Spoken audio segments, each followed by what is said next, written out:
Hey everyone, Stacy here, and today I want to talk to you a little bit about kombucha.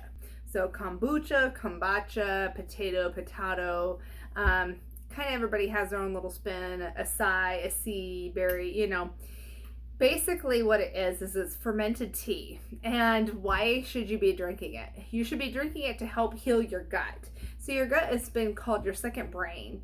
And I gotta attest, personal story here is once I really started getting a hold of my gut and being able to control and regulate what goes in it, trying to get it to get to the point where it's healthy, I noticed an overall wellness in my whole body. In fact, to the point where I just had a doctor appointment and my blood work is all looking really good. So apparently I'm doing something right. So let me teach you on what I've been doing with my kombucha. So first of all, what you need is you need a jar. You need a jar at some point in time, and you need one of these dudes up here. So that's a SCOBY, not a Scooby, not a Scooby-Doo. It's a SCOBY, and you can usually get one from somebody like myself, who when you pull this out, it's got layers upon layers of fermented stuff. So it looks kind of gross. I'm not going to torture you too much, but it will continue to make layers as it continues to ferment. So, but you need one of these. I'm going to put it over here in a bowl while we're working with the tea that it's been fermenting. So in this jar now, I have some fermented tea that has been sitting in a dark, cool place over in the corner of my counter. And I've got another batch ready to go. So all I did was I brewed some black tea and some green tea together.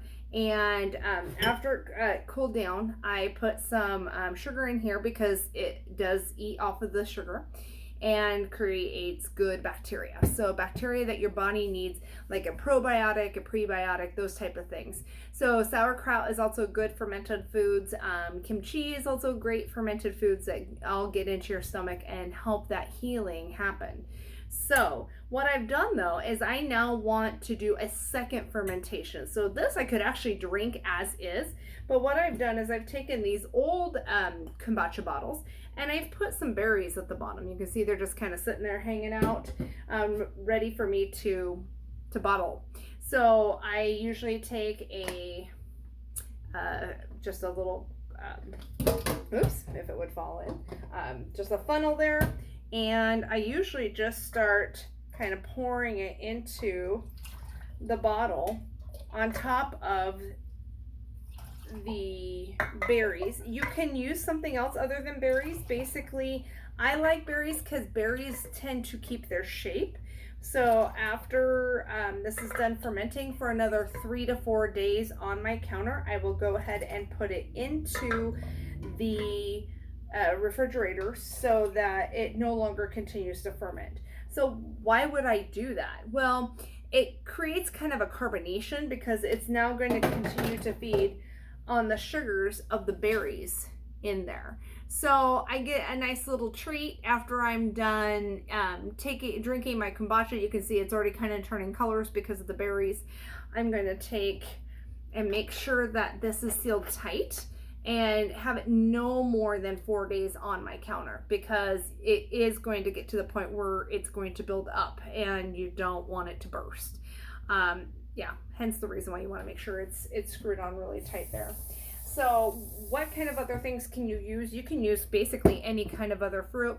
I have tried everything from apples to mangoes, frozen. I usually make sure that I use organic because it is important to me what I put on my gut, and I do not want pesticides and other chemicals in my body. So please be sure that you are either washing your fruit very carefully. We tend to wash our fruit and vegetables here with our fruit soak with thieves, or you are making sure that you are taking care of that organically. And then, so that sits on my counters. I'm gonna fill up the rest of my bottles here, have them sit on my counters for a few days, and then they'll be ready to drink. If I wanted to drink it before 3 to 4 days, not a problem. I can go ahead and open one of these up. They just won't be very cold, and sip away. Cheers to your health. So after that point, after I fill everything up, I'm gonna leave about 1 inch of tea left in here. You can still see there's some stuff down there. That's good. It's fine. They're kind of floaties. If you don't like the floaties, make sure that when you get to the point where you're about ready to drink this, maybe you're going to pour in and filter that out and pour it into a cup, and that's fine. And then all the floaties keep from going in your mouth, but it's fine. It's all really good bacteria.